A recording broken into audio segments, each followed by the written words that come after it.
Halo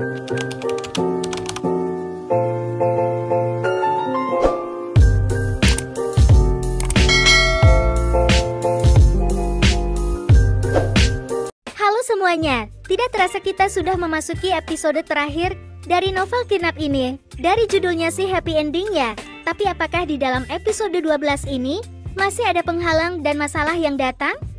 Kita langsung saja baca episode 12 Good Night. Ki bergumam dan memanggil ayahnya sampai suaranya serak dan bang. Suara peluru terdengar nyaring dan jelas, seolah ujung pistol ada di telinganya. Tidak. Ki terkejut, kulitnya dingin dan merinding di sekujur tubuhnya. Tubuh hangat menarik Ki ke pelukan erat. Mimpi memanggil Min, memeluk dirinya, mengetahui bahwa tidak mungkin ini bisa lebih dekat dari ini. Aku di sini, tidak ada apa-apa. Kamu hanya bermimpi buruk. Ki, benarkah? Terdengar suara psikolog wanita berusia 40 tahun yang biasa merawatnya. Bertahun-tahun yang lalu aku menyambutmu dengan gembira. Ki melihat sekeliling. Ruang pemeriksaan psikolog ini masih ada, suasananya jelas, hangat dan nyaman seperti biasanya. Aku sudah lama tidak bertemu denganmu. Ayo duduk. Maaf aku menghilang saat itu. Aku sangat lelah saat itu. Lelah dan marah. Ki bahkan tidak percaya dengan proses pengobatannya. Tidak apa-apa. Luka Ki adalah luka yang sangat besar. Jadi tidak apa-apa jika kamu belum siap bertarung saat itu. Ki, hari ini mungkin kamu sudah siap, kan? Kata psikolog itu ramah. Bolehkah aku menanyakan ini kepadamu?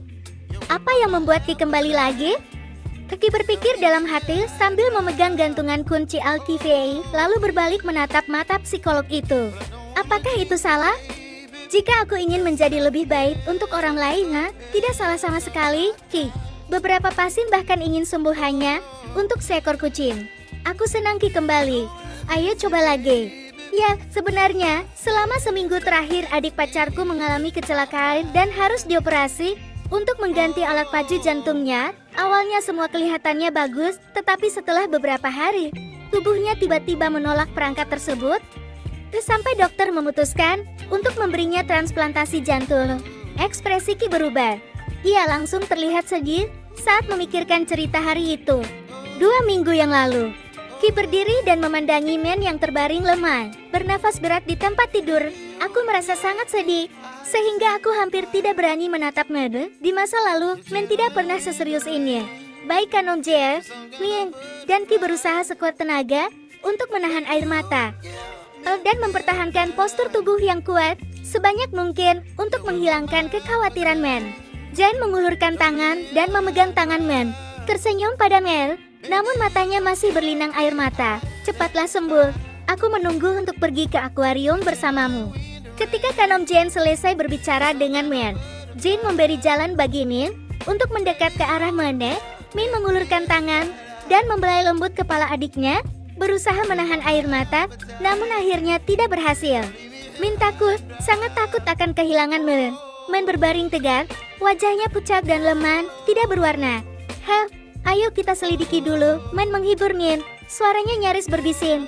Men harus kembali keluar untuk menemuiku. Men mengangguk ringan, mengangkat kelingkingnya sekuat tenaga. Minlah yang mengulurkan jarinya untuk menyambungkan kelingkingnya, membuat janji kepada Men. Pegang erat tangan adiknya. Lalu dia membungkuk dan mencium kepala kakaknya sebelum menahan keberaniannya. Dia mundur dari tempat tidur agar perawat masuk dan mendorong tempat tidur Men menjauh. Tidak ada yang tidur malam itu karena mereka tahu hanya ada 2 hasil. Men menjadi lebih baik atau Men tidak akan pernah bangun lagi. Meski begitu, ini adalah pilihan terbaik yang direkomendasikan dokter. Setiap menit berlalu dengan lambat. Semuanya diselimuti keheningan. Tak ada seorang pun yang berani menghibur satu sama lain dengan kata-kata yang tidak mereka ketahui. Min berjalan berkeliling, menunggu dengan cemas sepanjang malam. Ki duduk dan menunggu dengan tenang. Dan ketika dokter masuk, Min langsung masuk menemui dokter tersebut, namun tidak berani menanyakan apa hasilnya. Operasinya berjalan dengan baik. Pasien sekarang sudah keluar dari bahaya. Air mata Min jatuh. Dia mengangguk dan mengangkat tangannya untuk berterima kasih kepada dokter dengan air mata berlinang. Ki masuk dan memeluk Min. Min memeluk Ki erat-erat karena bahagia. Kami merentangkan tangan untuk menyambut Jawa. Ayo datang dan berpelukan bersama. Beberapa hari kemudian, Min masih berada di rumah sakit untuk memulihkan diri, dan kali ini kondisinya jauh lebih baik, bahkan dia sendiri bisa merasakannya. Dari hasil pemeriksaan pendahuluan, saat ini tidak ada yang perlu dikhawatirkan. Tubuh Nong Atifat cocok sekali dengan jantung barunya. Aku pikir perlu beberapa hari lagi untuk pulih. Kamu seharusnya bisa pulang. Dan setelah ini, apakah ada yang perlu aku jaga secara khusus? Min buru-buru bertanya, karena saat Min memakai alat pacu jantung, ada banyak praktik yang harus diperhatikan dengan cermat. Dalam kebanyakan kasus, pasien yang menjalani operasi transplantasi jantung akan dapat kembali menjalani kehidupan normal. Kamu tidak perlu berhati-hati seperti dulu. Aku menggunakan stimulan. Men tercengang. Sepertinya dia tidak mengerti apa yang dikatakan dokter. Normal? Iya, kamu bisa menjalani hidup seperti orang normal, dokter menegaskan. Maksud dokter, mulai sekarang Men bisa berolahraga, berlari, dan berbicara di telepon seperti dapat menggunakan headphone Bluetooth, mainkan pertarungan tinju, berenang. Iya, tapi harus menunggu lukanya sembuh dulu. Sekarang tidak ada apa-apa. Dokter mohon permisi. Dokter tersenyum ke arah Min dan berjalan keluar. Min menatap ke arah dokter. Ekspresi Min masih tertegun. Ki melihat kondisi Min dan tersenyum sayang. Lalu aku masuk menemui Min. Min sudah sembuh. Benar-benar sembuh. Apakah adiknya tidak sakit lagi? Min tidak pernah membayangkan. Tidak ada cara untuk membayangkan bagaimana rasanya. Sampai saat ini, perasaan Min masih meluap-luap. Bagaikan beban berat yang salah satu sudut hatiku menghilang. Min bisa melakukannya. Mulai sekarang, Min akan bisa hidup normal. Air mata Min menggenang. Dia memandang Min yang tidak terluka, tidak sakit. Tidak ada yang perlu dikhawatirkan lagi. Ini pertama kalinya Min benar-benar melihat mata Min yang cerah dan bahagia. Min yang senang berhentak dan menatap wajah adiknya. Mulai sekarang, Min tidak perlu khawatir tentang apapun. Kamu juga akan bisa menjalani kehidupan normal.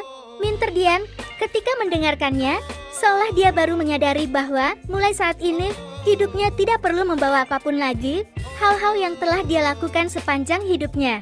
Min meremas bahu Min dengan erat. Min meraih lengan Min, dan Min menjawab dengan lembut, terima kasih banyak, Min adalah kakak yang terbaik, kamu tahu itu?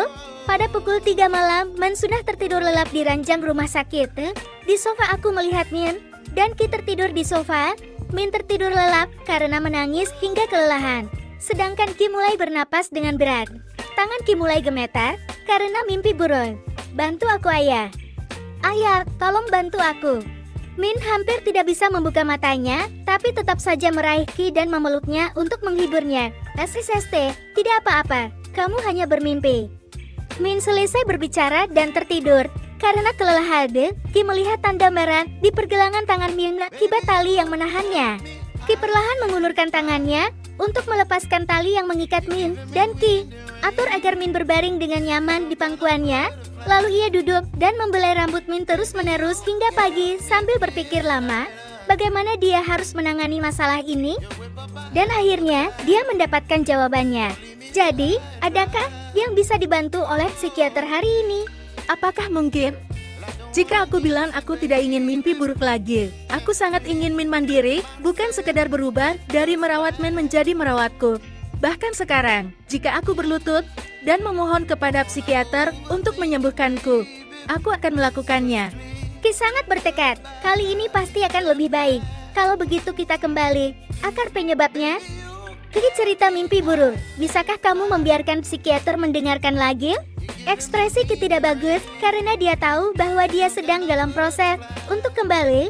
Coba pikirkan kisah hari itu, mengeksplorasi perasaanmu sendiri secara mendetail, mendefinisikannya dan mengungkapkannya dalam kata-kata merupakan tugas yang cukup berat bagi Ki. Jika itu adalah sesuatu yang harus kamu lakukan, maka kamu harus melakukannya, ya oke. Bersambung.